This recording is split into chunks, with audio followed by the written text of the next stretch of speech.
Ballet great Misty Copeland made history back in 2015 when she became the first Black woman to be named principal dancer with the prestigious American Ballet Theater. Now Copeland has a new book for young readers called Bunheads Act 2, The Dance of Courage. It introduces the character Misty and her friends to the classic ballet Don Quixote. It aims to inspire people who've suffered setbacks on the way to achieving their dreams. And first on CBS Mornings, Misty Copeland joins us now. Welcome back, Misty. Thank you so much. It's so great to, we've never met before. It's so wonderful to meet you. Too. And so you say that this book you wrote because you wanted people to think about ballet in another way. How so? You know, there's so many tropes and so much negativity, I think, surrounding ballet and the way it's depicted on film and in media, you know, where it's cutthroat and it's competitive and it's not diverse. And a lot of young people have a very different experience. I mean, it really gave me the confidence. It gave me so many transferable tools to be able to do so many different things in my life. And so I wanted to show like what it was like for me growing up, the joys and the camaraderie that can happen in a ballet studio and on stage and through the shared love and passion for the art form.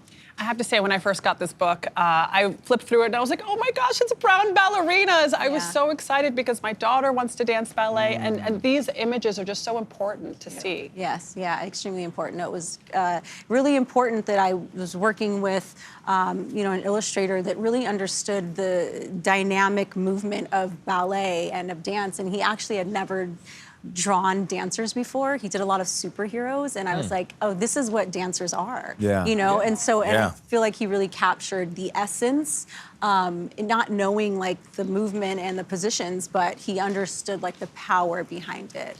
The characters are introduced to the ballet Don Quixote, and that was the first live performance you saw as a kid, right? Yes. So what was it like going back and living in that headspace? Yeah, you know, it's been really important through this series to be able to feature different classical ballets that I think have a positive message and story that is vibrant, but also in particular with Don Quixote, the main character, Kitri, is this very strong, independent woman, and that's not always the case in these fairy tale stories.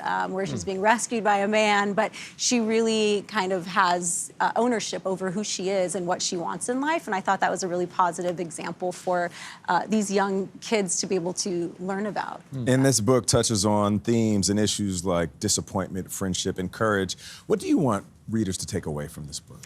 I want young people to understand their power and their voice, and that, you know, life isn't always about competition and winning, but it's the relationships that you're making. Like, I think back, you know, over the course of my career, and you know, it's been 25 years at American Ballet Theater, and the thing that I'm going to miss the most are the people that I, you know, have been so fortunate to work with, and really what happens in these intimate moments when you're in a studio and you're practically naked in a leotard and tights and you're sharing in this experience with other people. And I think that that's really like the importance of being a part of an art form like ballet. Misty, retirement is hard. It's difficult. It can be joyful too. It can be joyful. No, listen, I'm living in retirement right now, but it's like you're falling in love and then out of love with someone that you've known your entire life. Yeah, yeah. How are you dealing with that emotionally? I feel so ready, you know, because it's not the end for me. This is really a farewell and a goodbye to American Ballet Theater. That has really given me the space and the platform to be able to become who I've become. It's the end of a lot of these full-length classical works, but I want to continue performing, and ballet will remain a part of my life in everything that I do, through the books I write, speaking, film, your son, everything. My son, who is dancing now. Yes. And all the kids are inspiring every day, Misty. Thank you so much. Thank you so much. The book is Bunheads Act 2, and it goes on sale tomorrow. 6 to shoot. Parker makes her move, pulls up, and hits. Candace Parker is a 3-time WNBA champ, a 2-time Olympic gold medalist, and a sports commentator on top of it all. Her new book, The Can-Do Mindset, How to Cultivate Resilience, Follow Your Heart, and Fight for Your Passions. Natalie Morales spoke to the basketball legend about her inspiring journey to now. In her 16 years in the WNBA, Candace Parker saves the game! Candace Parker was one of the league's most celebrated players, winning championships with 3 different teams. That's what superstars do! The can-do mindset is Parker's mantra for success. Can-do is a nod to her childhood nickname, describing her stubborn, determined nature. I get to play the winner. I fell in love with the game as a result of my family, honestly. Most Saturdays, it was spent going to the basketball courts. Tell me about, your dad pushing you to do whatever the boys could do, you were doing as well. I tried. Being the little sister was really hard because I was looking up to these two amazing role models. I worried if I would be able to do what they did. All right. She became a fierce competitor, and eventually the dunk became her signature. Do you remember your very first dunk? I will never forget it. I don't even think my feet really landed on the ground, and I was already pulling out my flip phone, the flip cell phone, and dialing my brother and telling him at the next Thanksgiving, when we're all around the table, I'm gonna say, whoever dunked at 14, can step forward, and my brothers had to take a huge step back. She dominated in college. Parker takes it and dunks it. Winning 2 national titles at the University of Tennessee for the legendary coach Pat Summitt, who also inspired her off the court. You're gonna live longer than the ball is bouncing, God willing, and so there's a whole lot of life after basketball, and so you kind of have to learn how to be a good human, and I can't think of a better person than Coach Summitt that modeled that. In the book, Parker shares her struggles as a female athlete, writing, "Society told us to be strong, but not too muscular. Be competitive, but don't be emotional.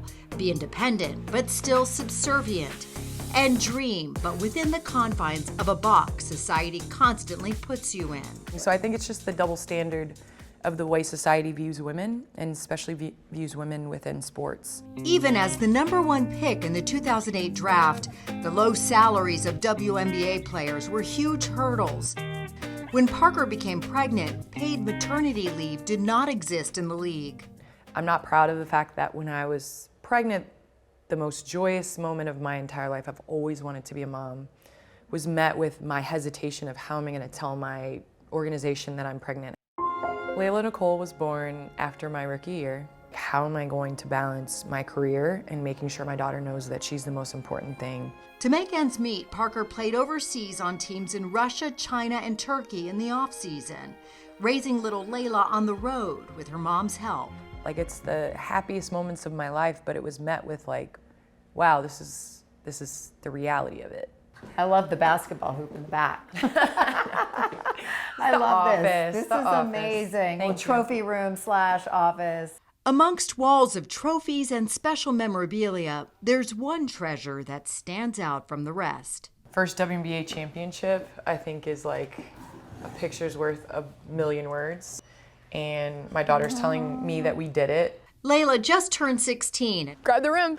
Grab it. And Parker and her wife, Anya, are raising 2 sons, Hart and Air. Both women are retired hoopsters and always competitive. That's a bucket. Oh! Was that a 3? Take the surprise out your voice. I think that can do is the mantra that has become kind of how I live my life. Through my struggles, through injuries, deciding to get up, having successes, having failures.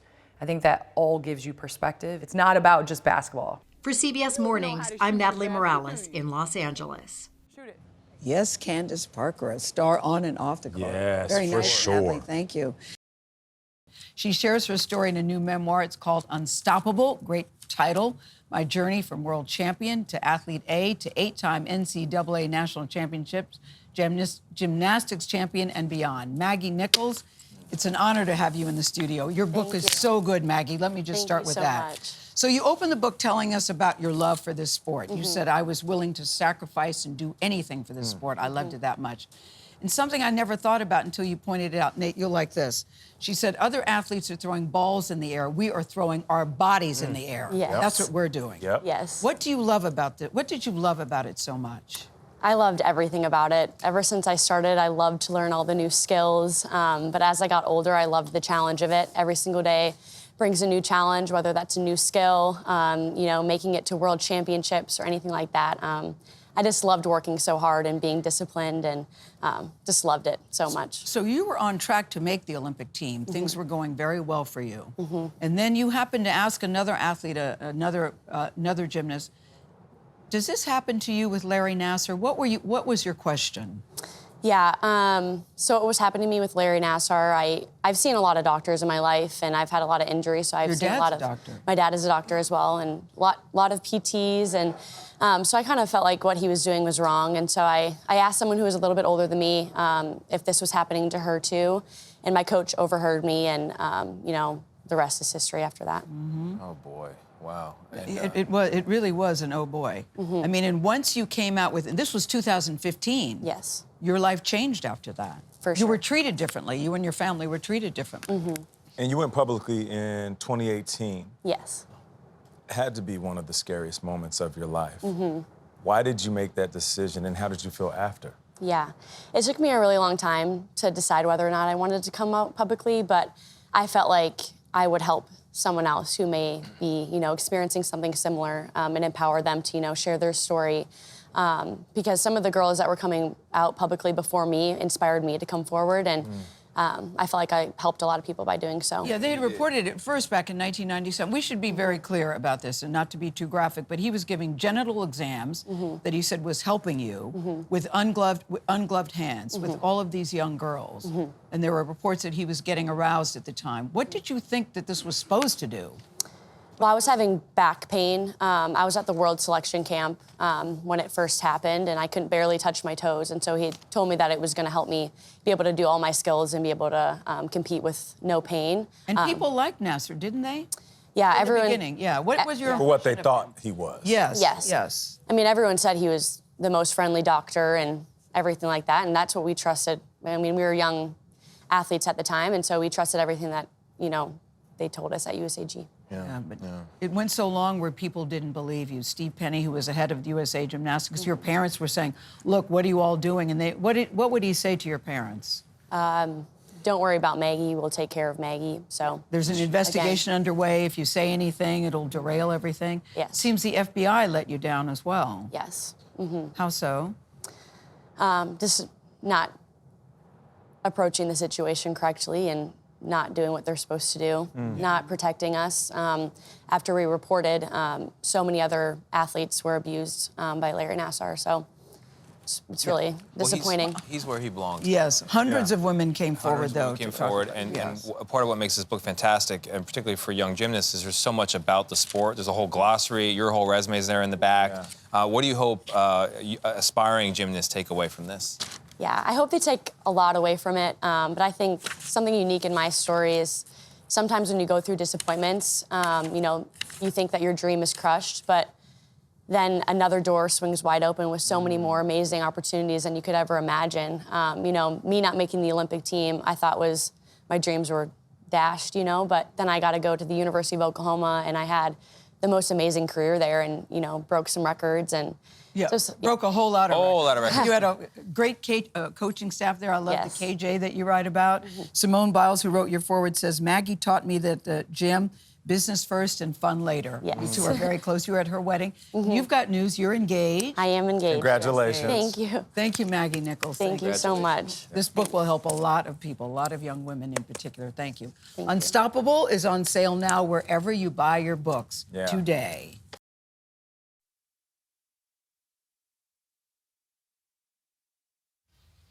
Over 9 seasons in the NFL, linebacker Sam Acho gained a reputation as a physical defender and a locker room mentor. I love that. But it is off the field where he's made his biggest impact. Acho was twice nominated for the Walter Payton Man of the Year Award for his service in the Chicago community, as well as in his parents' home country of Nigeria. He has continued that work since retirement and now serves as an ambassador for the International Justice Mission. His new book is Change Starts With You, Following Your Fire to Heal a Broken World. It aims to help readers achieve their dreams and make the world a better place. Sam Acho, welcome. It's so good to see you. It's good to see you as well. So excited about your book. Now, you call this not a how-to book, but a let's do book. What does that mean? Well, so many people write books and it's like, hey, this is how you do this or how you do that. But my book is really an idea of, like, how do we do this together? The change we want to make in the world, whether it's in our families, in our communities, in our cities, or even in ourselves, how do we do that together? And so this book really helps guide me and others of how to make a change in the world. Because it's so often like we all want to do more, but you don't really know where to start. Yeah. And obviously the title is Change Starts With You, but you really give tangible guidelines for how people can just take small steps to find that mission and kind of not make it so overwhelming to give back. Yeah, I played 9 years in the NFL, and I had a football coach who said once that little things done well make big things happen. Talked about little things done well make big things happen. And so often we think that we want to make these huge strides and make these major changes, but we don't know where to start.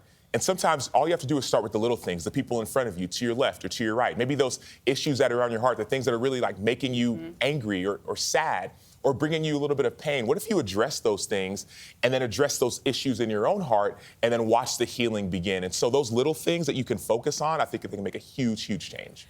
Speaking of other football references, points of advice that you say help off the field. One of your other quotes is, eyes take your hands, hands take your feet. What are you saying there? Well, in a football sense, we always talk about what you focus on, right? If you see a lot, they say you see a lot, you see too much, you don't see anything. But if you see a little, you see a lot, right? So if you focus on one thing, let's say for me, it's like I want to make a change in the city of Chicago where I played and where I lived and where I worked. It's not about this huge world change. No, like there's one person in one city. There's a young girl named Azaria who I became a really great friend with, 15-year-old girl who we worked together. We actually made a huge change in our community because of that one conversation. I showed up week after week after week. She showed up week after week after week. And so all of a sudden, this one little thing, my eyes focusing on this one person, this one issue, it took my hands. Now let's have a conversation. Then my feet followed. And so in football, we say eyes take your hands, hands take your feet. But it also applies in life. Well, I mean, this is going to be an all quote-based interview, I think. I also have one. So faith is a big part of your life. Faith is part of the book. And about midway through, you have a line, God can outdream you. What do you mean by that? So I'm a follower of Jesus, and I'm a man of faith. And we think about dreams, and oftentimes we think that, well, I will never accomplish that, and it's too big or too grandiose, or it'll never be done. And I feel like God's saying, no, just watch. Like, I want you to dream, but just watch. And people talk about faith without works is dead. So believe, but also like go and do and move and act. Don't just believe and sit down and like, I hope it's gonna happen. No, I have a dream, like I gave you a dream. Follow that dream, act on that dream, and watch people join you. And that's the thing we talk about. Even in this book, I talk about this idea of like, I didn't know we were gonna make this huge change in Chicago. There was just this passion inside of me, and all of a sudden people started coming. And so it was a bigger dream than I could have imagined, but God outdreams every single one of us. We could all probably look at our examples in our lives. We never thought we'd be here, and there's more to come. Yeah, and saying it out loud, too. Yeah. Huge. Yeah. You were taking us to church this Yeah, right. So you and I have met before Yeah. because we did a story together, A More Perfect Union, for CBS Mornings about your work in Chicago. Tell us about the work, what inspired it, and what you guys did. So I played for the Chicago Bears for 4 years, and I always wanted to go to a place where I could make an impact in my community, in my city, in the place where I lived and where I worked. And I saw something. It was right around COVID when George Floyd was killed, and you turn on the TV and it's looting and it's rioting and it's chaos. And I decided to get some teammates and some friends together and just check it out. Like, let's see what's going on. And first we listened to some kids in the community, some police officers, some athletes, but also we took a tour of the west side of Chicago. And on our tour, we saw a food desert. Yes, we saw, buildings boarded up and broken glass. We saw this place that was no healthy food, no food at all. There were 2 grocery stores and 17 liquor stores in a half-mile radius. And so little old me, I'm thinking, well, I'm an athlete. I like to eat food. I don't know much about like building restaurants and stuff.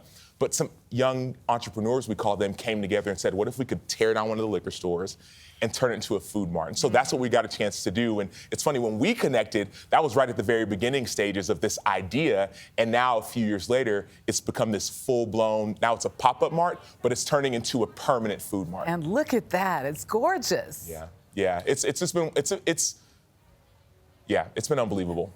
It's been unbelievable. Speaking of unbelievable, by one estimate, there is a 0.023% chance of any given youth football player making it to the NFL, and you've got 2 NFL players in your family. So what's going on? I'm talking about your brother, Emmanuel Acho. Yeah, so our parents obviously did a great job. My mom and dad were both born and raised in Nigeria. So when they hear football, they think soccer, like the one with Right. But there was an opportunity, and obviously education was huge for us and our family. But all of a sudden, my brother and I went to this football camp at USC back in 05 and 06, and they were at this national powerhouse, and got discovered. And all of a sudden, I got scholarships from all these different schools, right? God can outdream you. I did not plan on going to play football in college, let alone professionally. Well, fast forward, 9 years later, I played 4 years in college, went to a national championship, played a 9-year NFL career. But one thing I realized is that that was just the beginning. My real passion and real purpose is starting now. It's in changing the world, changing people's eyes, their minds, their hearts, and also changing mine as well. I love that because making it to the NFL is the end goal for so many people. And you're saying that was just the beginning. That was the preamble. Yeah. Sam Acho, thank you so much for joining us. The book is Change Starts With You, and it is on sale now. We are very excited about our next guest. We're talking about Deion Sanders. He's a Pro Football Hall of Famer. We all know that. 2-time Super Bowl champ and 8-time Pro Bowler. Those are his stats. But that's not the best thing about him. Sanders is entering his second season as a head football coach at the University of Colorado in Boulder. And Coach Prime is out with a new book. It's called Elevate and Dominate. I like that title. 21 Ways to Win On and Off the Field. The off the field, I think, is almost more important than the on the field. That's right. Yeah. Deion Sanders joins us now. We're very happy to see you here live and in color, I love Coach. you, girl. I feel the same about you. I love you so very much. I feel the same about you. Brother. Yeah, I'm getting to know you. Right. I'm just a guy. I'm getting to know you. Now, my God. Tony goes, I'm just a guy. But I love in the book, Deion, you said your favorite book as a kid was The Little Engine That Could. I think I can. I think I can. And that seems to resonate in this book about you. Well, visualization, belief, commitment, understanding, been looked over, passed up, not the focal point. I was 150 pounds coming out of high school. I wasn't him yet. I thought I was, but I thought I could. I thought I could, and I told my mother I was going to be rich one day and was making a lot of money, and you were going she to buy never her was a gonna have house. to work again. But you go from I think I can to when people ask what cologne you're wearing, you said confidence. It's my natural odor. That's your natural odor, and do not let my confidence offend your insecurity. How many times we do that? Nate, you know how clean you are. Yeah, no doubt. How many times have your confidence offended someone's insecurity? It had nothing to do with you and how you acted, how you present yourself. Yeah. That's just who you are. Then you start to dim your light a little bit. There you go. But Nate, he also talks about be humble and have humility. Those two themes. It seems like they don't be a balance contradiction. because you would think, the insecure would think it's about me. When everything I've done in my life has been about uplifting and promoting and presenting life to someone else. I want you. I want you to win. Everything I do, I want you to win. You know why? Because I'm a winner. A winner wants others to win. A loser doesn't. So I love that. Let me follow up on that, because everybody has a Deion Sanders story. Yes. Here's mine. I'm starting at the NFL Network as a media talent after my career. I'm in Jacksonville covering the Jags. I wake up the next morning, I miss my flight back to LA. About a week later, I'm in LA at the NFL Network. We're in the green room where all the players and coaches congregate before we go on the show. We're sitting in there. Deion says, close the door. So we close the door. I'm thinking it's story time. Deion's gonna tell us about the 90s and how he's balling out. He looks at me, he says, Nate, I heard you missed your flight. I said, yeah, man, I woke up a little late. It was a long day of work. He said, I don't want to hear those excuses. He said, you got talent. You can't do that, because if I heard about it, our bosses heard about it. He said, we can't afford to mess up. We can't afford And- pointing to your skin. Yeah. And that stuck with me. I never missed a flight again. The reason that stuck with me, because I feel like there's two types of people in this world. People that care and people that could care less. Why do you care so much about seeing other people That's what shine? I saw, man. That's what I saw growing up. That's what I saw with my mother. Everyone had a meal when they came to the crib. Everyone had a place to lay their head. Like, that's what I saw. And I'm so about you. I just want to see the best in you. The saddest thing in this country is when we can see more in somebody than they see themselves, than they see in themselves. And I want you to see every darn thing. Gail, you remind me of chapter 8. Because you make sure the team is better with you on it. Yeah. Everything you've done, you always find a way to bring something to the table. You dedicate yourself to being the best at what you do. And the world is constantly changing, but you're open to new ideas and learning new skills. That's what has given you the level of consistency that you've shown us for Consistency decades. is important. But Deion, this is the thing that got me in the book, because I didn't know this about your life. You write about never give up, always finish what you started. There are no bad days. There are bad moments, but yet you write about a time where you got so low that you wanted to take your own life. Yes. That you drove off a cliff. In Cincinnati, Ohio, after I was 3 for 4 in the baseball game. I didn't think I had And I said, value. did you really want to take your own life? Yes, I did. You said yes. Because I didn't feel like I had value. The only 2 things that I loved at that time was my son and my daughter. Yeah. And I was going through a horrible divorce. Messy divorce. And I felt like they had been taken away from me. And that's the only thing that gave me my life. And I wanted to take myself out, but I had no idea that God had all this on the other you survived. side. Oh my God, thank God I did. And I just surrendered. I went in I had a little apartment in Cincinnati, and I remember by myself saying, Lord, if that's you, take me. And that's when the transformation started to happen. Well, we're so glad it did happen. Let's help some people at home transform themselves, because that's what this book is about, right? One of the things you talk about is setting your mental thermostat first thing in the morning. Oh, I like that too, Tony. I love the morning. I set my thermostat. I'm not going to give you the propensity to dictate my day. Nothing you say could get to me, to get me upset, to get me mad, to get me off my game. Nothing? Because Because I've already set my thermostat. I'm 68 and cool. Okay? Okay, and I have a game plan. And cool. And I have a game plan for today, and I'm gonna follow that game plan, and I'm gonna be concise and precise with that game plan, so ain't nothing you can do. And we gotta stop letting people, places, and things affect and infect us. And that's what we oftentimes do. This guy's infectious, I though. know. You're infectious. I mean, you imagine him in a locker room? I can just see the kid. I can see why kids go to the university. I love my kids. I mean, not just the kids, my sons who play for me. I love all of them because I made a promise to their parents when they sat in front of me in Colorado. You may send me a boy, but you're gonna get a man. Yeah, because you said you're raising CEOs. You're not raising CEOs. Employees. You're raising leaders, not followers. Right. But your season didn't go, Deion, the way that you had hoped or planned. Right, in the initial year. In the initial year, and Right. people thought, because it started out very strong, and then people say, oh, they got a little cocky, they got a little arrogant. No, we did. And now We did. We just didn't have what we needed to win. And Nate knows there's a transformation, there's a time mechanism that's going to take place. And does Nate know that, Nate? I know that. Yeah, we had to go get. They were building. We build it, and we had to go get what we needed. And the young men out there watching us had to see a deficit so they could say, you know what, I could fill that void. Now, we went out and got every darn thing we needed, and I cannot wait to start this Big 12. I cannot wait. I'm so excited about these young men that we have. Because what happens when you look good? You feel good. And when you feel good? You play good. And when you play good? Baby, they pay good. Hey, he ain't lying. He ain't lying. I love that. Why you think I dress like this? You know what I'm saying? Deion, we appreciate you. Thank you. And I want to say thank you for everything you have done, not just for the game, but outside of the game. I You know I truly love you, man. I'm Love so you too. darn proud of you. Thank you. And that's just the pillar of consistency. No, but I love the story that Nate told, that you thinking it's going to be, oh, this is going to be a great conversation. He goes, look, you screwed Pull up, my basically. coattail. Yeah. And you've never forgotten it. Look at him. Look at him. So I'm teary-eyed every time I see him in the interview and doing Oh, his yeah, thing. you're going to be a grandfather. No, don't tell me that. You are. Guess what? I'm not Deondra's gonna having a be- baby. I don't want to be a grandfather. I'm too young to be a We call you grandfather. Papa Prime. Oh, no. please Grandpa don't. Prime. We appreciate Please you, man. Elevate and Dominate Congratulations. is on sale now. Make sure you get that book so you can elevate and dominate your life. Bye, We'll be right Papa back. Prime. Papa Prime. Grandpapa Prime has a Grandpapa certain ring Prime. to it.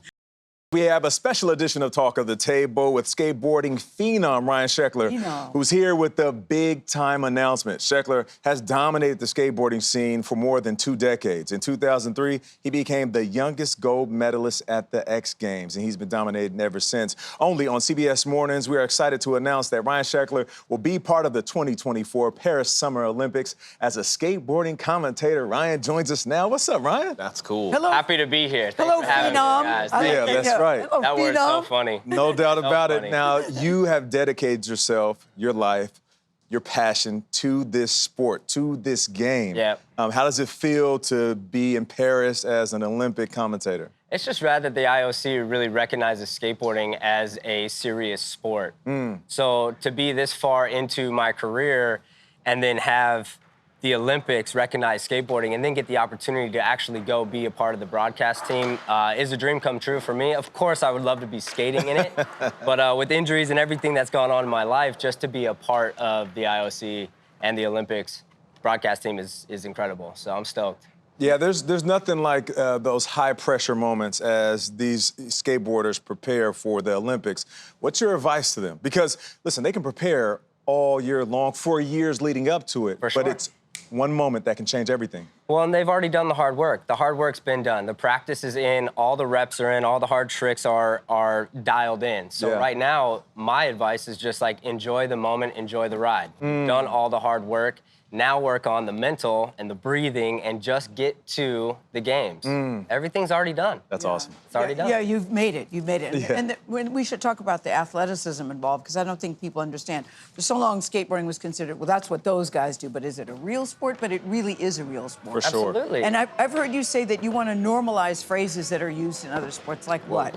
So when we're listening to you, what are we going to hear? I mean, yeah, you're going to see a lot of switch skateboarding, which for me and for you guys, it's like, okay, if you're right-handed and you throw a baseball right-handed, when I say switch, it's throwing a baseball with your left hand. So it's so much harder. It takes way more coordination. Yeah. And so skating switch and regular, you're going to see a lot of it. So Which in any other sport, people would be losing their minds if an athlete did it. But in skateboarding, it just happens. You know, that's the way the body moves. That's the way the board moves. So I'll be able to such a good point. Try to help people understand exactly what's going on the board, because I've been on a board my whole life since I was 2. What's your whole life? Your whole life?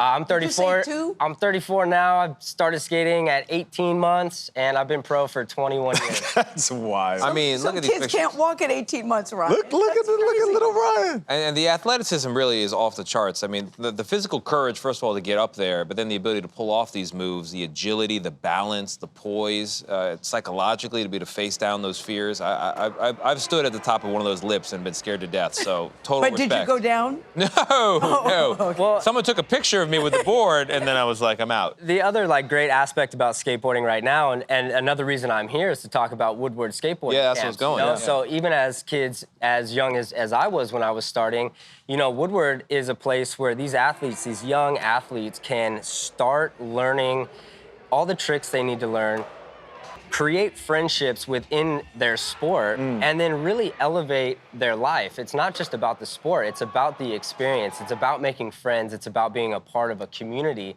And that's why I work with Woodward. That's why I love But you're going to be Woodward. working with these kids. Kids can actually go up and talk to you. Oh, yeah.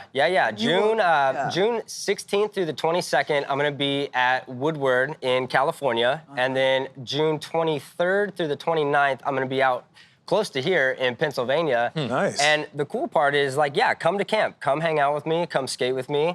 But the other cool thing is that there's a bunch of Olympic teams that are at Woodward. Woodward has 400,000 square feet of skate parks, which is unheard of. Wow. And really hard to even fathom.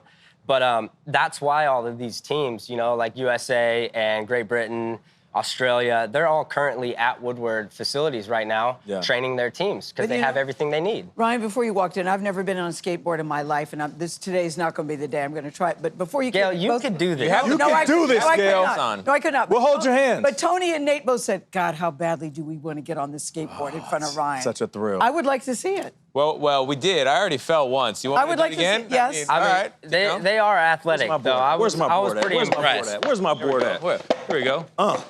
Let's get out of here. Wait up! Let's go. Yeah. Whoa! Oh, no! And see. Come on, Tony. Come on, man. It's about the friendship, man. It's about the friendship. It's about the friendship, Ryan. Just like you said. Ryan, any advice other than come back, gentlemen, and take your seats? Oh, my gosh, Tony.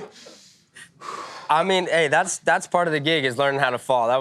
Both of your falls were actually graceful, so I'll give you that. Yeah, what's a good age to really start? Certainly not in your 40s. What's a good age? A good age to start is when it catches you. Whenever you catch that bug and you're get interested, not only in just skateboarding, in any sport. That's the advice I would give to anyone. If I was a kid watching this today, knowing that I could work with you, I'd be going to Camp Woodward right now. I'll see you at sign Camp me Woodward. up. That's right. And I can see why you're a Ryan. commentator, man. You are great at speaking about this game. Thank you. I just love this game. Yeah, we can tell. This is my game. We can tell. A damn good writer, a caring son, and a bisexual man. He writes about that moment much more in his new book. It's called The Yards Between Us, a memoir of life, love, and football. R.K. Russell, we're very happy to say, is here for his first interview about the book.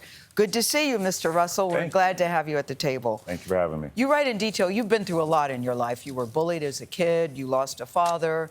You dated women. You were talking about that. Then you met the love of your life. But you said many times in your life you had to struggle between your private, personal life and your public football life. What do you mean by that?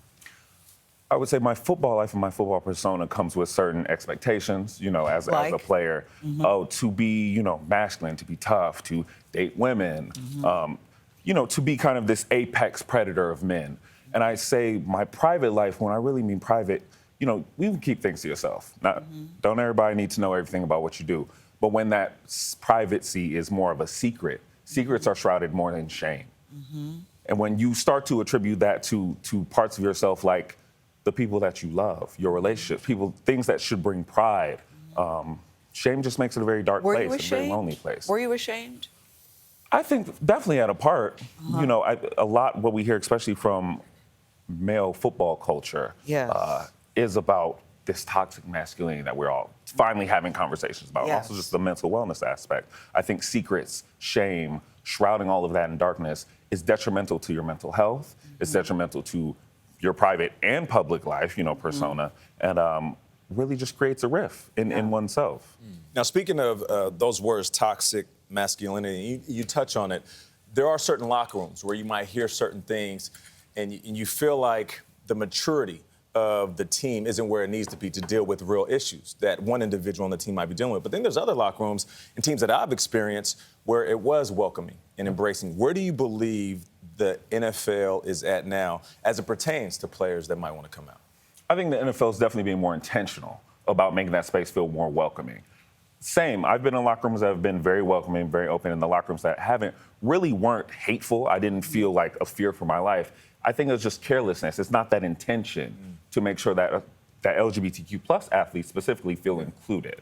So I think the NFL is definitely being more intentional. And by locker rooms, do you mean the entirety of the team, or is it more individuals that are dealing with certain issues a different way? I'd say it's an organization, honestly, because there are so many generations, especially in the organization. It's true. We have young players coming in, who are raised a certain way. We have coaches who have maybe coached for 20, 30, 40 years, coming in with raised a certain way in their own preconceived notions. So there's a mix of generation. They're kind of like you get with a family. I was going to, speaking of family, because in addition to football issues, you also had issues within your own family. For instance, right before that article came out, you told your mother for the first time, because it was going to make national news, you wanted your mother to know, so you said, Mom, I have something to tell you. I'm bisexual. And you said her response, 3 words that came out of her mouth were the most devastating. And see, I thought she was going to say, I always knew. That's what I thought she was going to say. But what did she say to you, RK? So what about football? Yeah. And for me, it was devastating, but it was also a mirror, because that's how I lived my life. I had always put football first, before my own well-being, before my relationships. So it was really a mirror of how I had taught everyone in my life to see me. Yeah. My mother's here with me today. We've always been close. We'll continue to be close. But I think it's important to point out, shortly after she said that, she came to you and said, I'm so sorry. I'm so sorry that was my reaction. I love you, what I feel about you. I think it's important that she course-corrected very quickly. And my mom, and I think as most parents do, they care about the things that we care about as well. Yes. So she knew that football was important to me. So that was kind of her initial But her reaction is so revealing, actually, about what we all expect from football, right? Exactly. And I know 4 years ago is when you came out. Today, I think you'd probably say things are different. I'd love to hear what you think about a player today if they came out, how they'd be received. But for you, yourself, do you think coming out contributed to the end of your active NFL career? I'm not sure. I think historically we see players come out either after their careers or they come out at some point in it and they don't play again. But like I say in the book, I rather chase joy than conspiracy. I can't say what the reasons are, because I can say this one thing and a team could bring up 3, 4, 5 other reasons that any player would not get signed. They're good at that. Yeah, I like that. You'd rather chase joy than conspiracy. Yeah, it's a great phrase. It's interesting, too, that you describe yourself as bisexual, because early on in the book, you clearly did date women. You had a very significant relation. Whitney was her name. And then later on, you met Corey, you met other men, and you decided that this is who I love now. Where do you stand today? How do you feel today? No. We should say Corey's here, too. Corey is Shout out to Corey. Corey's here, too. The great thing about identity... Hi, Corey. Corey and Mom. Yeah, Corey and your mom together, yes. The great thing about identity is our partners don't define that for us. I'm no less black because I'm dating a white man. I'm no less bisexual because I'm dating a man or a woman. So I still very much feel comfortable in my bisexuality. That's who I am. I have a great capacity to love different types of people. But right now, I'm with the love of my life. Yes, and you said don't say retired football player, say former football player. Do you have any desire to play football again, or do you feel you're better off doing what you're doing now? It's a bit of both. I definitely have that desire. I love football. I always love football, and I feel like I could still physically play. But there's so much that I've been able to do, so many lives I've been able to touch, and dreams that were literally dreams, not even goals, were dreams for me, have started to unravel and come true. So it would be harder. I think before I would pick up the phone and no matter what, I would drop everything and go. Right. Now it would be like, oh, well, I don't know. I got some stuff Let's going just say on. you opened up the new chapter. Yes. Exactly. All right, cheering you on in your new chapter, R.K. Russell. Thank you very much. Thank you. Do you mind if we mention the book again? Oh, please. No, hold up. The Yard Between Us. Look at all our graphics here, RK. Oh. Goes on sale today wherever you like to buy your books. Did you know he's also a fierce advocate for higher education? There In he fact, is. he's actually got 3 There he degrees, is. a bachelor's degree, Hey. an MBA, a doctorate in education. Shaq joins us now to talk about his latest efforts to I help knew you would others make it. achieve their college dreams. And walking in right now is Literally Dr. right O'Neal. now. I'm mad at you. Why? What's up, You baby? told me to meet you over there on the other side. I'm all late. You right, my bad. Spank me, Gail, for being late. Spank me. All right, now sit your butt down, man. man. What's going on, Diesel? Man, I can't complain. You look good. Thank you. I'm trying to. Where were you, Shaq? You were supposed to be here at 8:05. I was in the room over the next. What's your name? Yep. Shauna. Yeah, Shauna. Yep, it was Shauna. Yeah, it was Shauna's fault. Oh, Shauna time. Listen, we are glad you're here. Yeah, we're glad you're here. But we want to talk about what you're doing. You're already an investor in the online college called Campus, and now you have a new program in the school. What is it actually going to do? So it's dealing with mentorship and helping people realize their dreams. We have to face it. People are very skeptical about college. Yes. And, today's young Gen Z, they're very youthful. Yep. College is, something, different for them. So we want to be able to help people realize their dreams and do it very, very affordable. What do you say to their skepticism? Because they say it costs too much and I don't get anything out of it. Yes, costs too much. I don't get anything out of it. And, my son told me something one day. I was kind of upset with him, but it kind of hit me. He said, college isn't for everybody. College isn't for everybody. But, everybody, a lot of people want to go to college that don't have the opportunity like we have the opportunity to go to college. So, with this, we give them, the opportunity to get their education. We had a trust. And Go ahead. My favorite thing about campus is we have real intelligent professors teaching them. Yeah, you have Ivy League teachers. Yes, we do. I want to get back to Campus for just a second, but we had a real estate attorney who does trust, and she said one of the things she admires about you is what you said to your own kids, that you don't get the cheese without the degrees. That it's very important to you that people get an education. It is. Because people are skeptical I had to these days. switch it up a little bit. It was 3. Most of my children do have degrees, and they are doing great things. I'm blessed. I have 7. I hate using this word. I have 7 perfect children. I haven't had any problems out of my children. But you have led by example, though. Yes, you can't say that without being an example of doing that. Exactly. And I think the best thing for me was telling them we don't need another basketball player in the family. Because I'm crazy. Yeah. I'm so crazy, she told me to be here at 9 o'clock. But I think I need to go at 8. But Campus is really exciting to me because you go online, you have Ivy League instructors, and it's a 2-year course, and at the end of the 2 years, what do you get? And it's open to anybody. Yes, I mean, you get to, continue and you're an investor. with your education, or, you get to enter into the job force. I wish I could take all the credit. I remember when I was investing in this thing, it was a very young, intelligent brother. Like, a lot of times when you get an investment like this, you think it's older people, but I'm in this office and I'm sitting and this kid, he's looking at me and I'm looking at him, and he's like, I'm Ty Dams. Like, you're the brainchild behind this? And he's young guy from overseas. Parents are from Africa. Parents really stress education, so he's the brainchild. Tade, where you at? Yep. Shout out to him. Yeah, there he is. All right, and now Shaq. Give me a hug, Tade. There he is. Yeah, come get some TV love. Shaq wants a hug. Yeah, him. He's the guy. This is the brainchild right here. All right. This is the man. Give you a spanking for creating. Get on out of here. Yeah. Okay, thank you. All right. Yeah, no doubt, man. I like the fresh fade, by the way. Shaq, you are, in most people's minds, the most dominant big man to ever play the game. You made a ton of money in the NBA. Absolute legend off of the court. but you decided to continue to pursue avenues in education, higher education for yourself, multiple degrees, and also... Multiple degrees. Talk about that for a second, Nate. No doubt. Say it, Gil. Four NBA titles, but 3 degrees and working on a 4th. And working on a 4th. A doctorate in education, not an honorary one, a real complete one where you had to do a doctoral project and everything. And forget about athletes going into business. I'll say one of the most profound businessmen. Look at Shaq's face. Businessmen that I know. He's ready to talk now. We're talking at him. I just want to ask why? Why did you decide to do all that after a career where you have achieved so much? So Gail knows. Gail's favorite person, biggest fan, my mother, Dr. Lucille. Yes, yeah. You know, my career was so about making people happy, but I saw that fulfilling my dreams is really making her happy. And I would come home sometimes, and you know, my parents were the ones that were never impressed. They would only get impressed when it was things that would impress them.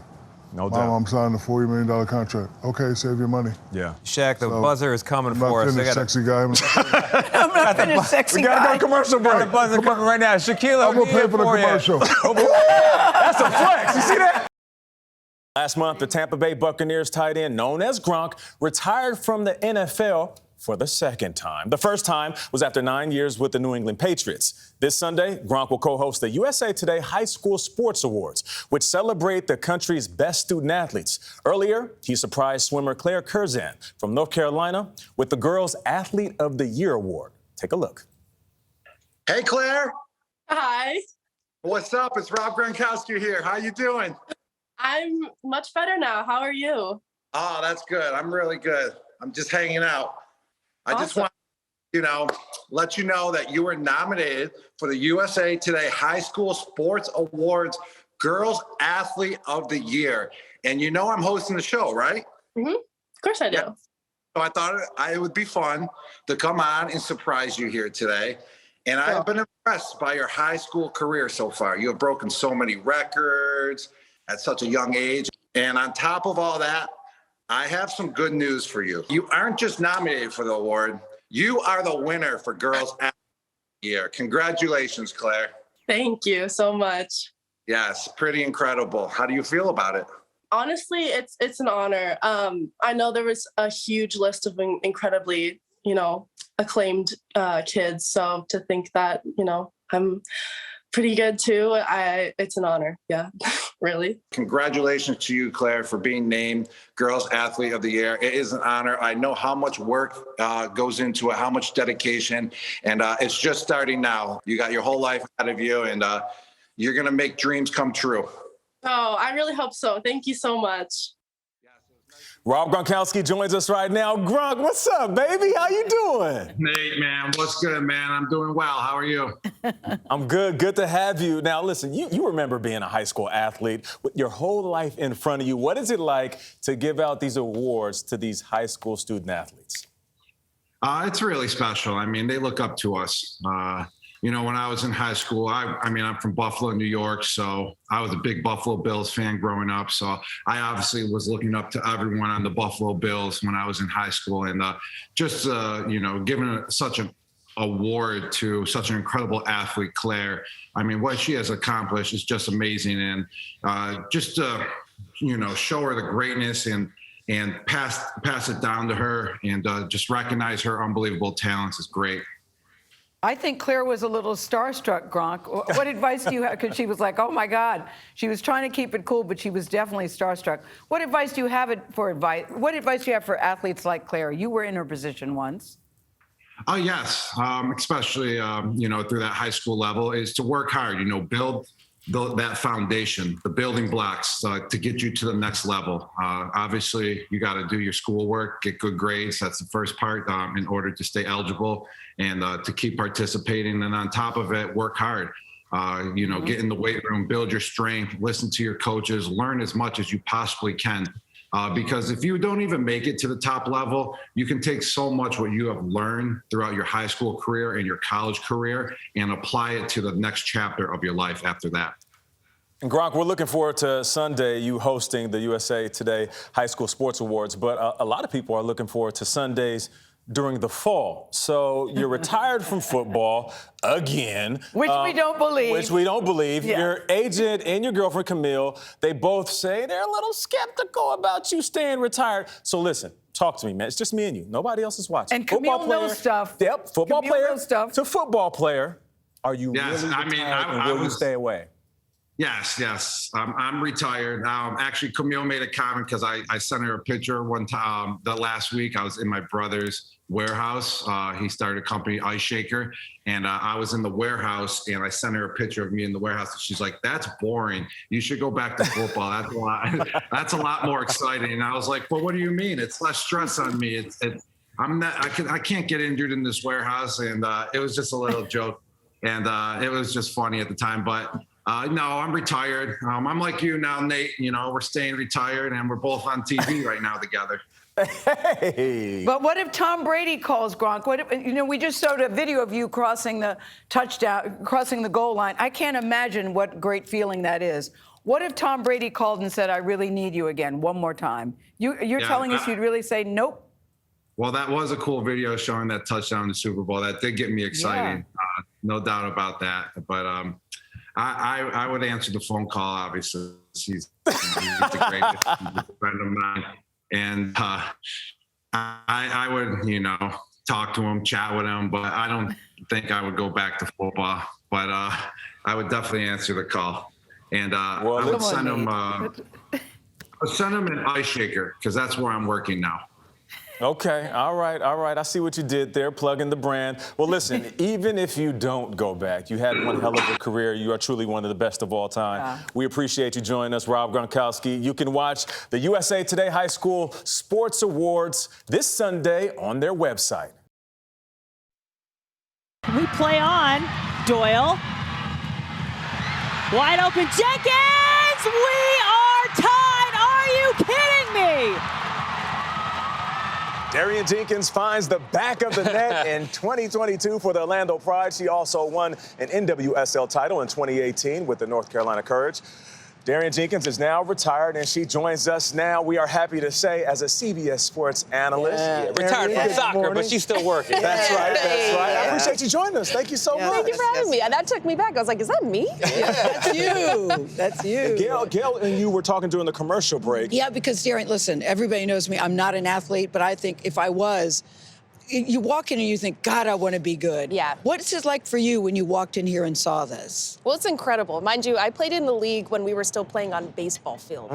So to come into a stadium that's women's-specific soccer stadium to exist is really because you knew it was going to be built, so you knew it was coming. When I played for Kansas City in 2021, they had announced that they were breaking ground on the stadium. Yeah. But this is my first time actually getting to be here. Because, when we're covering, we're never really at the game. So if you haven't done it yet, you should walk through the tunnel, down the stairs, onto the field. They won't let you get on the field just yet. Yeah, but it's a little covered, thing. but I mean, okay. you can feel, I got goosebumps just doing it myself. All right. This has been such an amazing moment for women's sports in general, but women's soccer in particular. I mean, adding 1 million fans year over year. What's it been like for you to watch that growth? It's been incredible because these athletes, this league has been built on athletes that played with so much less than this. So to see it come full circle and have this stadium have massive internationals come into the league and shatter records has been so cool, particularly this season. And to see the fans just gravitate towards it, and we have the faces like Trinity Rodman that are becoming the face of women's soccer, has just been really fun to watch and a long time coming. All right, let's talk about the big final. I mean, you have your former teammates, the Orlando Pride, going up against the Washington Spirit. What are you expecting in this? Who are you rooting for, Darian? I don't want to be biased, though. Speak into the microphone. Yes. It's okay to be biased every once in a while. Yeah, I mean, a lot of my friends on both teams, I have friends on both teams that are playing right now, but it's a really good matchup. #1 seed versus #2 seed. Orlando has broken a lot of records, winning the Shield. They'd only be the second team to win the final and the Shield, which I'm going to brag. My old North Carolina Courage team did that in 2018. Brush your shoulder off. Yeah. But the Spirit are experienced. They've been into a final before. This would be their second if they win it, and they have some of those players that won that championship in 2021. But it's going to be fun to see the rookies of Washington Spirit battle the veterans of Orlando. Is it hard for you to make a prediction? It is, because I do think it's going to be high scoring. You do? I don't want to throw out who I think is going to win, because it's really going to depend on who's finishing on the day, who's really composed in front of the goal. You think it's going to be high scoring, but you're friends with Orlando's goalkeeper, Anna Morehouse. Yes. And I mean, she's going to say, it ain't going to be high scoring. I got this locked down. She's going to give you a lot of crap. Here, right? Yeah, she's going to give you a lot of crap. I played with her in France for Bordeaux. We both transferred over to Orlando, and it's been fun to see her growth. I mean, she broke the league record for shutouts with 13 this year. And to see her confidence even when she's playing and even off the pitch, the way she carries herself, the way she does interviews. Yeah. She used to be so shy, and I love seeing her come into this superstar form that I know she's had. No, I love what Nate and Tony were saying. The audience is building. You know, it's getting its just due. What do you want people to know about this game that they may not know? What should we be looking out for? As someone who plays the game, loves the game, what do you want us to know about why it's so fantastic? Women's soccer has never really gotten the respect it deserves. So these athletes have had 2-3 jobs on the side while playing professional soccer. So now that they're getting paid more, they have a stadium built for them, fans are watching, there's investment from sponsors like CBS, like we have a network Say that's that part highlighting again, like who? CBS. That's highlighting the game is incredible. It's been a long time coming, and these women are incredible, what they do on the field, but especially off of the field. Yeah, that's awesome. And we love your transition into media. Thank you. Thank you for joining the team. It's so nice to meet you. Yeah, it's so nice to meet Darian y'all too. Jenkins, Thank we you. appreciate it. Former football player, star Brandon Marshall. He played 13 seasons in the NFL, including 6 Pro Bowl appearances. In 2011, a few years into his career, he was diagnosed with borderline personality disorder after receiving inpatient mental health treatment. He's been open about his experience, and in 2018, he launched House of Athlete, which is dedicated to improving both the physical and mental fitness for athletes today. Brandon, good morning. How you doing, man? Good morning, teammate. How you doing? What's up, baby? One, I want to say I'm proud of you. I love what you're doing. Incredible work in your post-career stage. Thank you. Let's start with the diagnosis. What was it, and when did it happen, and how did you respond? Yeah, 2011, Nate, I was on a practice field, and I dropped 4 balls. And that's the first time I realized that something was going on, which is interesting because 4 years before, or 4 years leading up to those 4 dropped balls in practice, life was a living hell. And it wasn't the things that were happening off the field that was getting my attention. It was actually the things that was on the field that was getting my attention. Like, football's our sanctuary. Right. That's our escape. And that's when I realized I needed help. And I was diagnosed with borderline personality disorder. The best way to describe it is emotional disorder. And I spent 3 months at McLean Hospital in an outpatient program going through dialectical behavior therapy, self-assessment, mentalization, cognitive behavior therapy. And I was there from 9 to 5, Monday through Friday.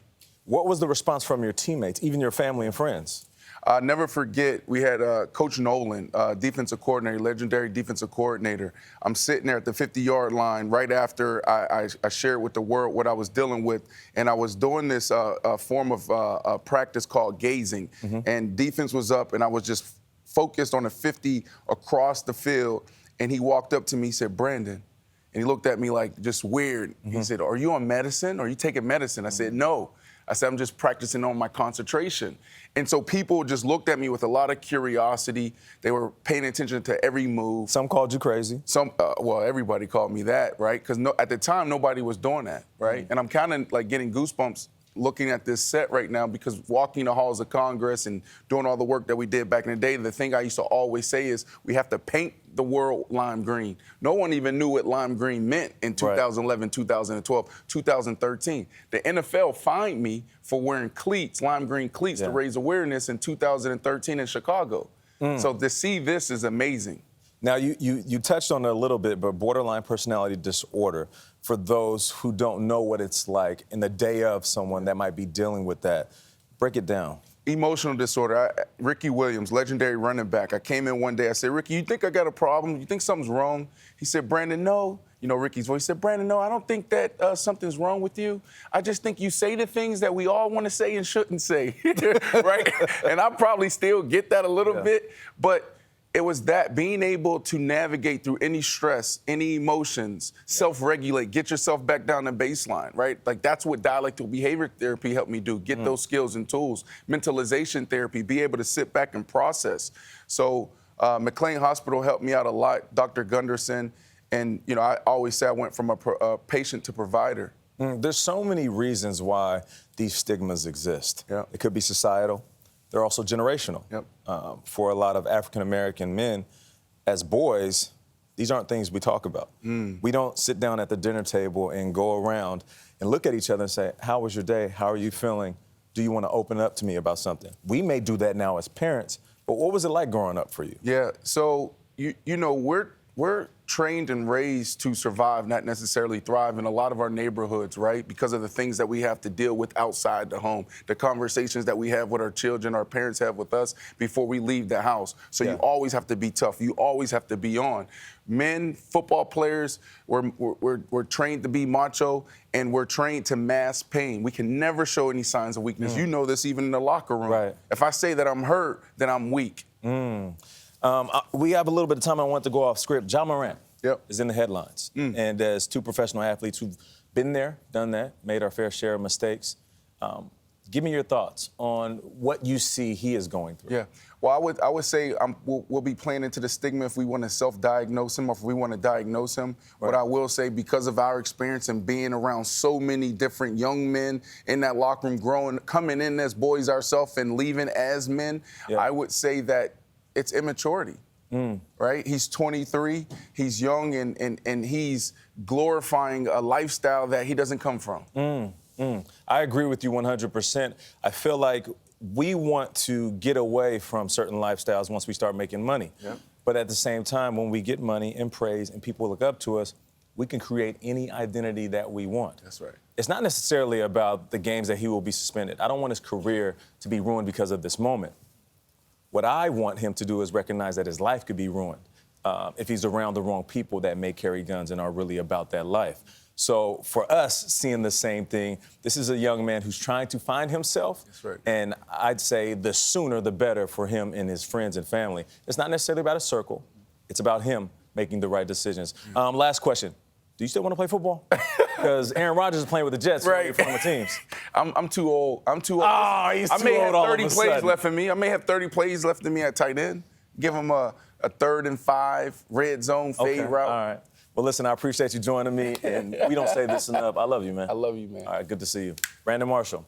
If you or someone is seeking mental health resources, you can call the National Alliance on Mental Illness helpline at 1-800-950-6264.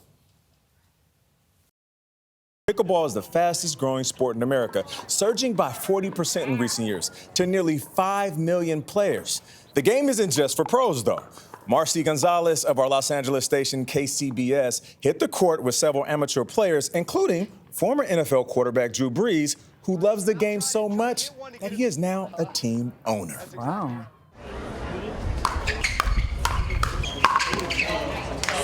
Dinking and doubles are probably not the first terms that come to mind when you think of a Super Bowl MVP. It's dink, dink, dink. But former New Orleans Saints quarterback Drew Brees has traded the pigskin for a paddle and is now a pickler. How long have you been playing? Really, probably for about 1.5 years now. But I'd say that's really picking up now that I'm retired from football and need a new sport to occupy my time. Brees is just one of the millions of Americans caught up in pickleball mania. Anybody can play, no matter what your age or where you come from or your skill set or your athletic background. The game is a mix of tennis and ping pong, played with paddles and a wiffle ball on roughly half a tennis court. First team to score 11 points wins. It's social, competitive, and accessible to pros and amateurs alike, men and women, young and old. I'm working on my 88th year, but I'm only 87. And I'm out here just to keep active. I just turned 65 a week ago. Today is my first day, and I'm loving it so far. I'm getting exercise and enjoying the camaraderie. I can't tell you how many times I've gone on the court with someone maybe in their 60s or 70s, and I'm thinking to myself, okay, we're about to beat these folks pretty bad, and all of a sudden they just lax you, and you're like, okay, I got a little ahead of myself there. What's your favorite part of pickleball? You play with somebody and you beat them, and then after you get your phone number and you guys are friends and want to play again. Why do you think that it has grown in popularity so much? I think because of the social aspect and just you can come out whenever you want. Brees isn't just in it for fun. The sport has gotten so big that he recently became part owner of a major league pickleball pro team. What made you decide to get into team ownership? Because it's a great opportunity to be a part of the growth of this sport. 2-2-1. Ho-Win oversees an amateur pickleball club in Santa Monica, California, and has been playing for 3 years. Would you say that it's really exploded, or how would you describe what you've seen? Probably exploded is an understatement. Great game, great combat. If governments, if businesses, if people in their personal lives can really absorb and live by what pickleball is about, this world would be a great place. Pickleball is a different vibe, and people are really friendly and inviting. Yeah! I'm hooked. I'm really hooked, and I would play every day if I could. A sentiment we heard time and time again. How often do you play? As much as I can. It's interfering with my job, though, I will tell you that. It's easy to play pickleball. Sometimes it's not so easy to go to work. It's just a lot of fun. I love playing, I love watching it, and really love competing at it, though. Do you think you'll be playing this the rest of your life? Absolutely. For CBS Mornings, I'm Marcy Gonzalez in Los Angeles. Wow. I've never played, but every time I keep hearing these stories, I really want to do it. It looks Cross fun. between ping pong and tennis. I like it. And the thing that gets me, they say anybody could play, regardless of your age or your skill. Yeah. I would like to do Because this. it looks Have you a played, little... Nate? No, I would love to. Tony? No, it's like a mashup sport, though. Right. If I were ping pong or tennis or badminton, I'd be launching my lawsuits today. I want to play. Bet they put them all together? Yeah, they just put them all together. But I love the looks fun fact to that me. you don't have to be uber athletic. Exactly. You can still go out there and dominate. Yep. That's And the have mark fun. of a true sport. Yeah. We need to go play pickleball. Can we do that? I'll set it up. I'd be Bill, great. you in? I would like to We'll How's do it that? tomorrow. Can we get it going How's by that foot? Wednesday? Well, the Achilles is still screwed up, but you know. I'm not going to let you fake your way through it, all right? You come to the court. You just guard one spot on the court. I'll could take do the that. rest. I could do that. All right. Tennis player John McEnroe is one of the sport's greatest players, winning 77 singles titles and 7 Grand Slams during his career. But he's also remembered for his antics on the court and memorable phrases like, "You cannot be serious." McEnroe is sharing some thoughts on that in a new documentary. All right, just keep yourself under control. Just go play. And then, boom, everything would go out the window. Don't do that. Do not do that. What are you, a stupid moron?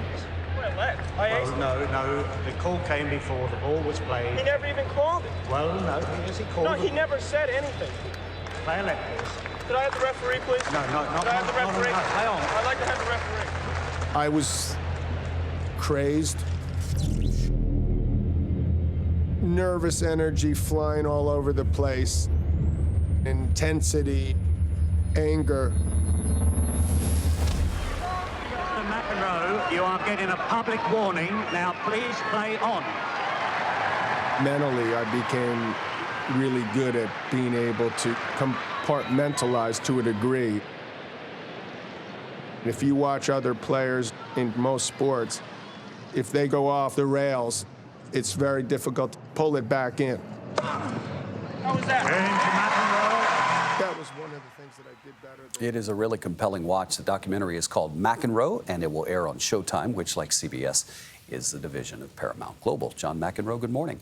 Good morning to you. I'm impressed you all. You claim to have watched it. No, we did. Go ahead. I did. Quiz us I on watched your life. the documentary. I love the last 10 minutes, to be honest with you. I think it really solidifies who you are and talks about love and, as we said in the tease, vulnerability and all of those. Thank you. I don't remember the last 10 minutes, but It's brutally honest, and I wonder, you know, the documentary starts with you saying, "I am the greatest player of all time," and I remember when. Well, do you know when I said it? Because 1984 or 5. Okay, so it was a while ago. It was a while ago, before these other guys, I don't know, Federer, Nadal, Djokovic, these guys seem to have gone by me, but at that moment. Do you believe that today? Do I believe today that I'm the greatest player that ever lived? Was. At that particular moment in time, it was quite a while ago. I had a lot, my hair was a different color, different times, the end of wood racket era. But at that moment, I thought I'd taken the game to another level. We hear from you in the documentary about your father and how his, you wanted to please him, but we hear about his sort of controlling behavior and wanting to make you a winner. You also say in the documentary, I'm not an empathetic person, and that is my biggest flaw. I wonder if at 63 years old, you think you are empathetic today. 6 kids later, I'm better than I was. I wouldn't call that my strong suit. I sort of look at things fairly black and white. Although everything ends up being sort of a gray area, like when push comes to shove. I mean, look at politics, right? Everyone's so one side or the other, but it seemed like we'd be better off somewhere in the middle. And I think, in general, that would be better the way to lead life in that manner. Yeah. Your wife, Patty, says at one point in the documentary that she married the super brat, that your reputation for outbursts, but she ended up with the good dad. You've been on this journey. Well, that was actually my favorite line in the movie. She said, I married a bad boy who turned into a good man. A good man, yeah. So that to me was like, it gives me goosebumps even now. I mean, I got a second chance, which a lot of people can relate to in a marriage, for example. So that allowed me, I say in the documentary, but it's also obviously true, that it allowed me to sort of be me, like the person I wanted to be. As a person, it was more difficult. But I was younger the first time around. Yeah. Well, the other thing that's really interesting is someone in the documentary dug up, I think your mom was the one who showed someone your report card or teacher review when you were in first grade. And John was deemed too hard on himself, which suggests that you were always you on the court. There was a part of you that would not accept anything less than perfection, and that unwillingness to allow yourself to just screw up is what led to this bad boy persona. Maybe. That sounds like an interesting theory. No, I think that, definitely, I wish my parents were still around because they were sort of perfectionists. They were great parents. I felt love, so that's not the issue there. It's just it never seemed like it was enough. Right. That you always had to do more, and I think that at some point that becomes a detriment as opposed to something that's positive. At first, you strive to succeed, and you need to be pushed in a way. I mean, living in the city, there's an energy in New York City. Why are you turn into the person you were? There's I haven't spoken to Sigmund Freud's relatives lately. I've been fortunate. I haven't seen too many psychologists recently. But the bottom line is that you sort of like, how did he become the person he did when he started yelling at these umpires? And I don't think there's any simple answer. Yeah. Part of it, obviously, was my parents. They pushed me, and the fact that my dad was, number 2 out of 500 people at law school. My mom said, why aren't you number 1? So it always felt like you had to keep, going. And so I was like, 1 Wimbledon enough? 2, 3? Now I wish I'd listened to him more. These other guys have so many more. I'm like left, I'm like, what happened? I have one quick question about the U.S. Open, since you're going to be covering really it, right? Go to black. I know. So, Nicholas Kyrgios, hothead. Now, what do you think of him? I love Nick. He's a great kid. He could win the whole thing if he kept his head together. That's the bottom line. He moves the needle for us. But you often won the whole thing, and you didn't keep your head together. So you're kind of we're going to go to black. They're going to take us off. I want to tell people the title. It's called McEnroe. You cannot be serious. We're out of time. Are you kidding me? It's available on Showtime. I'm out of here. We'll be right back. This morning, basketball icon Dwyane Wade is sharing the personal reasons behind his decision to invest in the WNBA. He recently became owner of the Chicago Sky.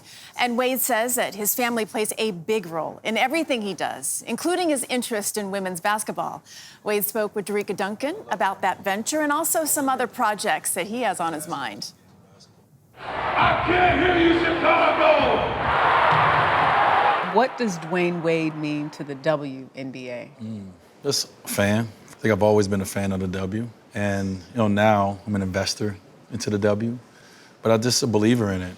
Wade says that when it came to investing in the Chicago Sky, his 5-year-old daughter, Kavia, was the biggest influence. The big part of that is, my son Zaire grew up and he had a dream of being in the NBA.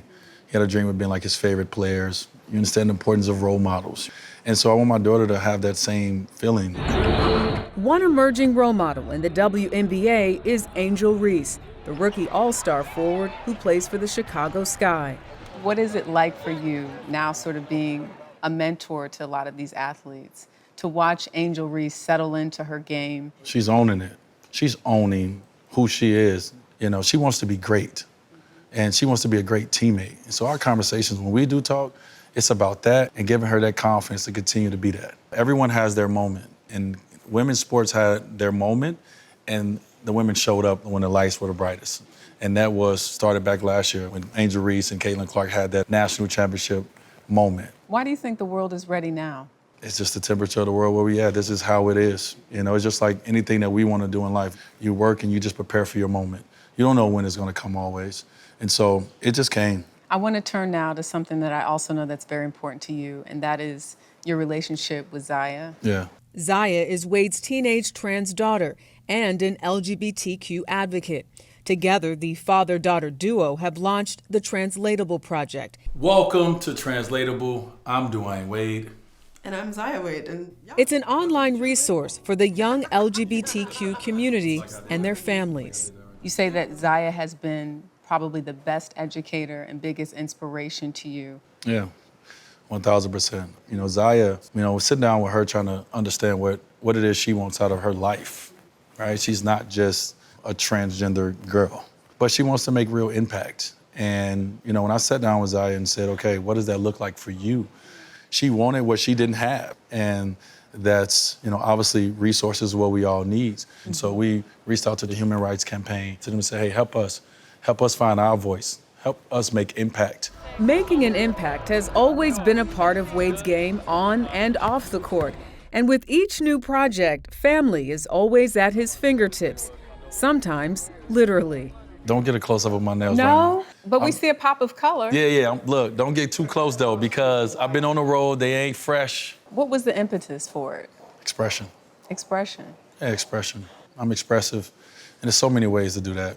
So I'm afraid and ashamed to show you my nails because I don't even have a fresh manicure. Your nails look better than mine. Don't do that. Don't do that. They do. Don't do that. So when are we getting the new manicure? I'm working on. I'm thinking about I'm actually thinking about jumping into the nail line. Oh, really? World. I've been thinking about it. So this is breaking news. And I got a couple of ideas, and one of my ideas is one of my favorite things to do when it comes to this is actually sitting down with my daughter and getting my nails painted and painting hers. That's a time that we get to connect. And connection for Dwyane Wade, whether with family or the game he loves, is all about being present. What is your hope for the future of women's basketball? That the women's basketball is like men's basketball. I want to see $200 million contracts the same way we see them right now. I want the game to grow, and I want young girls to grow up and know that this league is a league that can do the same thing for them like it did for our family. It can change your life. We have seen an explosion in the WNBA in the interest, but it's good to have advocates, especially individuals like Dwyane Wade, who is such a big figure in the NBA. Absolutely. To stamp his name on the league. And there's something he said that I found very profound. It's the temperature of the world right now. What is the temperature? It's warmer. Yeah. For advocates, for people in different positions, that it wasn't 20 years ago. That's right. It was colder 20 years ago. I think that's what Dwyane Wade is telling us. Yeah. It's warmer now. You're right about that. What does that mean? And how does that change our world? And just to see the evolution as a player, too, into this now advocate, a dad, and maybe even a new businessman in the nail polish industry. Yeah. Right. So, no doubt. Filed under surprise, manicures and Dwyane Wade. I love it. There you go. Jeter played 20 years as shortstop for the New York Yankees and is a 14-time All-Star, won 5 World Series championships, including 3 in a row, and recently celebrated his induction into the Baseball Hall of Fame. And he went to the field at Yankee Stadium to join all of his best friends for that. Derek joins us now. Thank you very much for being here. Thanks for having me. You were 1 vote shy of a unanimous induction into the Hall of Fame. Who is that? Who is the guy? Reveal yourself. You know what? Look, let me start. I don't know who it is. I don't care who it is. Yeah. But I think a lot of times, members of the media, they say athletes have to be accountable and responsible So I think they should answer that question as opposed to me getting asked the question every time I go. I mean, I would be interested to hear someone make the case. Though, Me Derek. too. That didn't irritate. I found it irritating. I know you say you don't care. Yeah, That no. irritated me just a little bit. We'll find out who it is. We'll get to the bottom of it. We'll put our I-team on it. What was it like for you walking back in the Yankee Stadium for that ceremony acknowledging your Hall of Fame career? It was great. You know, I hadn't been back. I had my head down in Miami for 4.5 years, so I really didn't get a chance to go back to Yankee Stadium too often. And, you know, it feels like home when you're there. I mean, I'd played 20 years. We were joking before, saying New York's like dog years. I had a 140-year career. And it felt good to go back, get a chance to bring my girls there. They had never been to Yankee Stadium, get to share the moment with them. But what is it like for you? And your girls are young, so they don't really know the Derek Jeter, the career of Derek Jeter. But what's it like when you look at the videos of yourself and you see the crowd, the roar of the crowd? What do you think when you look at yourself in that light? I try not to. Look, Yankee fans are the best in the world. I grew up with them. And the support that they've given me throughout my 20-year career, I mean, you never forget that. And you can't replicate going through an experience like that. 50,000 people chanting for you, cheering for you. You miss it. You miss the interactions with the fans. And that's why I say when I brought my girls there, I wanted them to at least get a chance to experience it once. But the thing that I think makes you so great, Derek, not only are you so amazing on the field, it's what you're like off the field. I've met your mom and dad, your sister, your family is so fantastic. Your wife is also spectacular.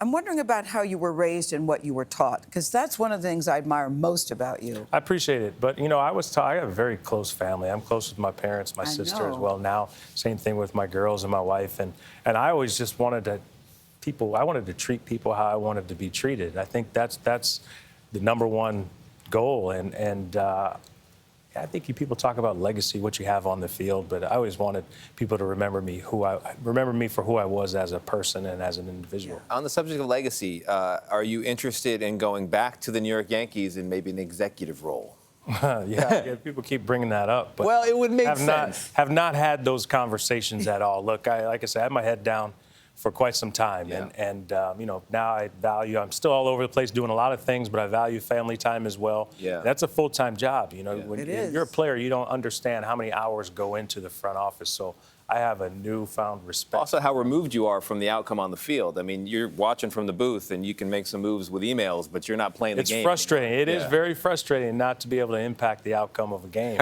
You're just up there and trying to watch patiently. Let me ask you about this beautiful photo that you shared on Instagram of your daughters painting your nails. I love that. Yeah, it's such a cute, look at this photo. I love it.